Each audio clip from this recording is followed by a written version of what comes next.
And it's vampires plus New Orleans. I almost said New Orleans. New Orleans. Nola. They go hand in hand. Okay, so this story is about a girl named Kate.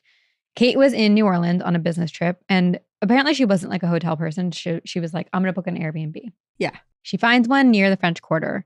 Looks great, totally fine, checks in, everything's beautiful. But the host had left a note. And the note's like very normal up until the last line, which says, do not open the door after midnight. Which is so creepy. And also, you're in New Orleans. Like, there's so much nightlife. Right. Like, does that mean she also can't go outside after? Like, does she have to be, is it a curfew? Like, be home like and if door you're locked? not home, but then can you not go back? Right. So Kate reads this and she's like, oh, it's probably just the host being funny and playing into like the whole New Orleans lore and legends. Right. Like, I'm not going to take it very seriously. Then one night during her stay at 12:45 in the morning, there is a knock on her door. She looks through the peephole and she sees a man who apparently like seems totally fine. He's like dressed normally, but he does have these like really striking eyes. And this man is like, hey, I'm so sorry. I left my phone inside.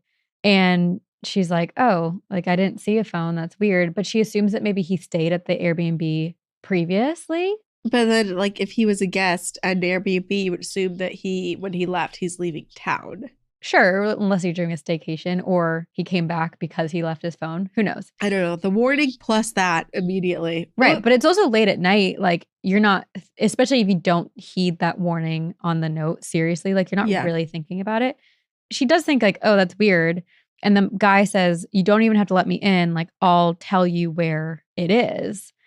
And then he mumbled something that she couldn't quite hear. And because the whole situation was weird, she was just like, she opens the door and he goes, the man smiles, winks at her, and says, thank you. That's all I needed.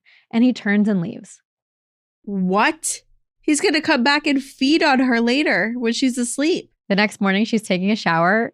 And when she gets out, the bathroom mirror is all fogged up, except for there's a word written on the foggy mirror. And it's like as if it was drawn with a finger. It says invited. So she calls the host. I do have to say, if you're going to have an encounter with a vampire, this does seem like a good one where you're not like conscious of the attack. Sure. She was asleep. Yeah. Yeah. So she calls the host. And the first thing the host does is not try to like walk it back or anything. The first thing the host says is, did you open the door after midnight? And Kate is like, well, like, I mean, yeah, but this guy came. This should be in the Airbnb listing. Like, this is a serious targeted location from the Nola vampires. Right. The host hangs up on her. Who knows what? Like, I don't know. But that night, Kate's staying again. She's in bed. It's the host's ex because she used to date this vampire. She knows the vampire? Yeah. Or maybe they're in cahoots and this is the whole thing. It's a ruse. Yes. Sometime after midnight, now this is like the night after she had invited him in by accident, she hears 3 soft knocks on the window. And then she starts to see shadows moving in the apartment or the Airbnb. And she thought she saw that same man standing outside. But when she like went to look further, like he was gone. So the next morning she packed up and left.